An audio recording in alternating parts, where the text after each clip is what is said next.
It's often said that the bond between a mother and her child is among the strongest bonds in the world. So, what happens when a woman must come to terms with the fact that the child she thought she was raising may actually be someone else entirely? For mothers of transgender children, this story is a familiar one. When I gave birth, my doctor told my husband and I that we had a girl, and we were excited and very happy. And for at least a couple years, I thought I was raising a girl and got very into raising a girl, buying frilly dresses and trying to do all the girly things that we stereotypically do. That's Elisa Bowman, co-author of the book Raising the Transgender Child, a complete guide for parents, families, and caregivers, and mother of a transgender son. She says it was early in her child's life that she noticed gender norms weren't taking root. Probably starting around age 2, I was already noticing that this child that I thought was a girl was behaving in ways that didn't seem very feminine. I didn't know what that meant at the time, but I knew that I was raising a child that would not let me put a dress on I'll say her for now, so as not to confuse the listeners.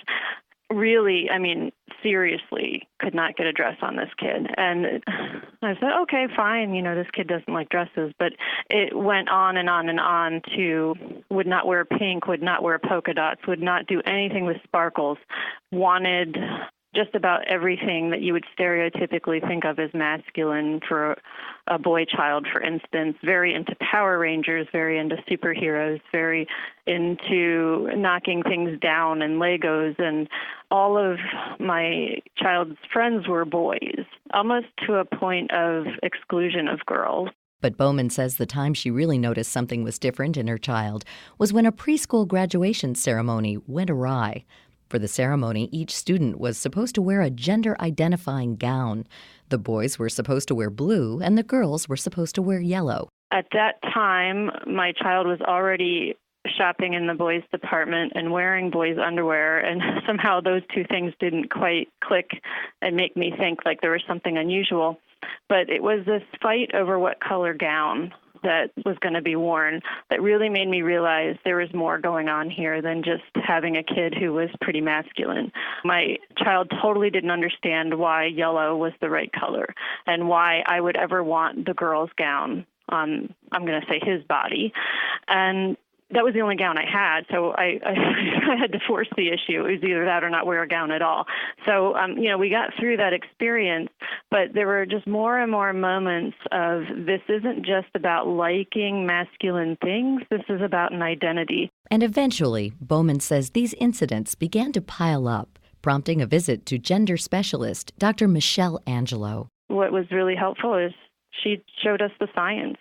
I'm a health and science writer, and once I understood the science of how the brain works, everything just fell into place for me. And I think my husband, he needed to hear it from somebody who wasn't me. Dr. Angelo, who has since become Bowman's co-author on Raising the Transgender Child, says that though there hasn't been as much research done on what makes a person transgender, there is science to suggest the root cause is biological. The science that we have shows that while in utero, the fetus is flooded at various critical times of development with hormones, both with androgen and with estrogen.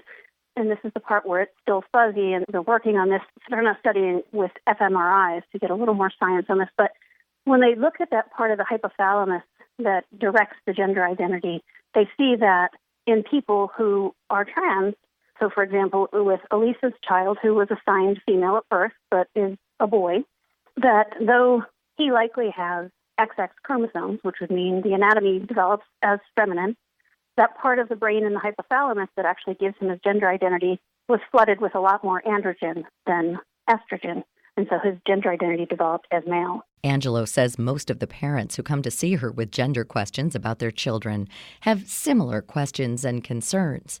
One of the questions she gets most often is, did we as the parents do something to cause this? The very simple but very hard to believe answer is no, you didn't. There's nothing you can do to cause an individual to be transgender, just like there's nothing you can do to cause an individual to be gay or to be non-transgender. So we talk a little bit about that first. There's no fault here. This is not anything where we should be playing the blame game. Bowman says even once she and her husband came to understand this wasn't going to be a phase for their son, but a fact of life, certain moments were still difficult for them to come to terms with. There's a psychological shift that has to happen. You give birth to this child and you think that your child is one gender and you raise your child as that gender for a period of time. And all of your hopes and dreams are wrapped around your child being that gender. Whether you're aware of it or not, they are. And suddenly you find out that, wait, there's been a mistake. You're wrong. Your child's gender is really a different gender. And on this one level, you accept that. And I could say, okay, I understand I'm raising a boy, but there's a big part of me that mourned the loss of this child that I never had, but that I thought I was raising. And so it took me a really long time to not, for instance, walk through the girls' area of a department store and not almost break down in tears. And I know it sounds almost trivial, but it was like triggers like that. Still, transgender issues are ultimately about the individual transitioning. Bowman says though it wasn't always second nature, she's learned how to accept her son for who he is. You've been calling your child a name for a period of years, and suddenly you're using a different name, or you've been using a certain set of pronouns, and suddenly you're using different pronouns. All of those things really take time, and they require a deep mental shift. And at some point you get to the other side, and I'm at that side now where it would feel disconcerting now for me to use the wrong pronouns, for instance, or the wrong name. And I really don't often even think about the girl that I thought I was raising as much as I see this awesome boy, and how much I'm so proud of this kid and, who he is and who he's becoming. Still, Bowman says she knows not everyone agrees with or understands the transgender community. To those people, she has a very simple message. I think the main thing that I would say is just to keep an open mind. Before you pass judgment and before you decide that you know what's best for someone else, instead keep an open mind and seek out more knowledge and ask people about their experiences. It's counterintuitive, the science of gender, and it's not necessarily what we were raised always to think. But when you listen to the experiences of real humans, and really sincerely listen, what we're now understanding as the science of gender makes complete sense. Dr. Michelle Angelo and Elisa Bowman's book, Raising the Transgender Child, a complete guide for parents, families, and caregivers, is available now. For more information on all of our guests, visit our site at viewpointsonline.net. You can also find us on Twitter at Viewpoints Radio. Our show is written and produced by Evan Rook. Studio production by Jason Dickey. Reed Pence is our executive producer. I'm Marty Peterson.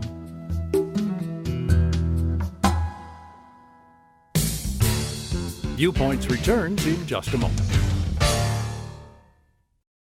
Individuals and businesses with tax problems, listen carefully. Do you feel like you're losing control of your finances? If you owe over $10,000 in back taxes or have unfiled tax returns, we can help you take back control. The IRS is the largest and most aggressive collection agency in the world, and they can seize your bank accounts, garnish your paycheck, close your business, and file criminal charges. Take control of your tax problem now by calling the experts at U.S. Tax Shield and take advantage of the Fresh Start program and new laws that may allow us to negotiate a settlement for the lowest amount possible. Our team of tax attorneys and enrolled agents can stop collections and get you protected so you can take control of your financial future. U.S. Tax Shield offers a price protection guaranteed quote to get you protected today. U.S. Tax Shield is A+ rated with the Better Business Bureau, so call now. 800-568-1647. That's 800-568-1647. U.S. Tax Shield. 800-568-1647.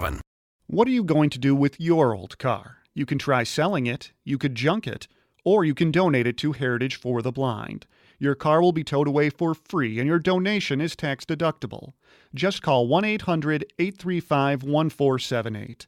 Heritage for the Blind accepts cars, vans, trucks, and boats.